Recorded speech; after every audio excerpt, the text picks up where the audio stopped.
वसुंधरा news, आपल्या हक्काचे news channel. ऊसाच्या शेतात 15 किलो गांजाची लागवड उघडकीस, कोल्हापूर एलसीबीची कारवाई, शेतकरी अटकेत। कोल्हापूर पोलीस अधीक्षक महेंद्र पंडित यांच्या निर्देशानुसार जिल्ह्यात अवैध अंमली पदार्थांची साठवणूक, विक्री आणि लागवड करणाऱ्यांविरुद्ध जोरदार मोहीम राबवण्यात येत आहे। त्याचाच एक भाग म्हणून स्थानिक गुन्हे अन्वेषण शाखेचे पोलीस निरीक्षक रवींद्र कळमकर यांच्या मार्गदर्शनाखाली कारवाई करण्यात आली। स्थानिक गुन्हे अन्वेषण शाखेचे पोलीस अंमलदार वैभव पाटील यांना मिळालेल्या खात्रीशीर गोपनीय माहितीच्या आधारे करवीर तालुक्यातील शेळकेवाडी ते वाशी रस्त्यालगतच्या विठलाई परिसरात असलेल्या ऊसाच्या शेतात गांजाची लागवड करण्यात आली होती।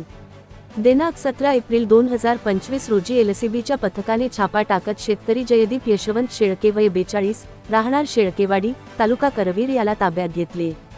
त्याच्या ऊसाच्या शेतात गांजाची झाडे आढळून आली।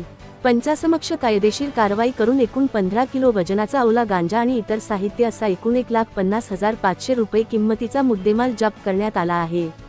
या प्रकरणी करवीर पोलीस ठाण्यात NDPS कायद्यांतर्गत गुन्हा दाखल करण्यात आला असून पुढील तपास सुरू आहे। चॅनलला सबस्क्राइब करा आणि परिसरातील ताज्या घडामोडी सर्वात आधी बघण्यासाठी बेल आयकॉनवर क्लिक करा।